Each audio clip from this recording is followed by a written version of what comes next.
Hi தோழர்ஸ். நாடு முழுவதும் நடக்கிற மத அடிப்படைவாத கொலைகள், சாதி அடிப்படையிலான வன்கொடுமைகள், பாலின ரீதியான வன்புணர்வுகள், இதுகளுக்கும் எனக்கும் எந்த சம்பந்தமும் இல்ல. நியூஸ்ல ஒரு நியூஸா பாப்பேன், பார்த்துட்டு அப்படின்னு உச்சு கொட்டுவேன். இவ்வளவு கொடூரமா இருக்கானுங்க பாருன்ட்டு 2 கெட்ட வார்த்தையில திட்டுவேன். அதுக்கப்புறம் என் அடுத்த வேலையை பார்த்துட்டு போயிடுவேன்.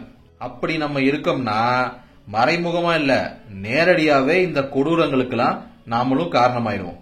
ப்ரோ, யாரோ எங்கேயோ பண்றதுக்கு நம்ம எப்படி ப்ரோ பொறுப்பேற்றுக்க முடியும் அப்படின்னு கேக்குறீங்களா? மதம், அது எல்லா மதமும்.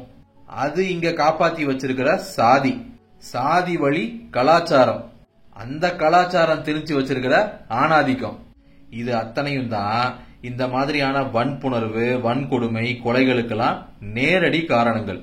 இப்ப சொல்லுங்க, இந்த மதம், கலாச்சாரம், சாதி, பண்பாடு, ஆணாதிக்கம் இதெல்லாம் நம்ம வீட்டுல இல்ல? அவ்வளவு ஏன் நம்ம கிட்ட இல்ல? யாரோ எங்கேயோ போராடி இதெல்லாம் ஒழிச்சிட முடியாது. நீயும் நானும் நம்ம இன்டர்னலைஸ் பண்ணி வச்சிருக்கிற பேட்ரியார்கி கூட சண்டை செய்யணும். நீயும் நானும் நம்ம வீடுகள்ல மாற்றத்தை கொண்டு வர முயற்சி எடுக்கணும்.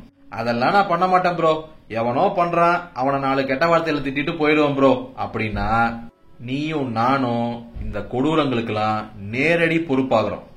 இங்க ஏதாச்சும் மாத்தணும்னா முதல்ல நம்ம மாறணும், நம்ம குடும்பங்கள் மாறணும், நம்ம தெரு, நம்ம ஊரு, நம்ம கிராமம், நம்ம மாவட்டம், நம்ம மாநிலம், நம்ம நாடு, அப்படிதான் மாற்றத்தை கொண்டு வர முடியும்.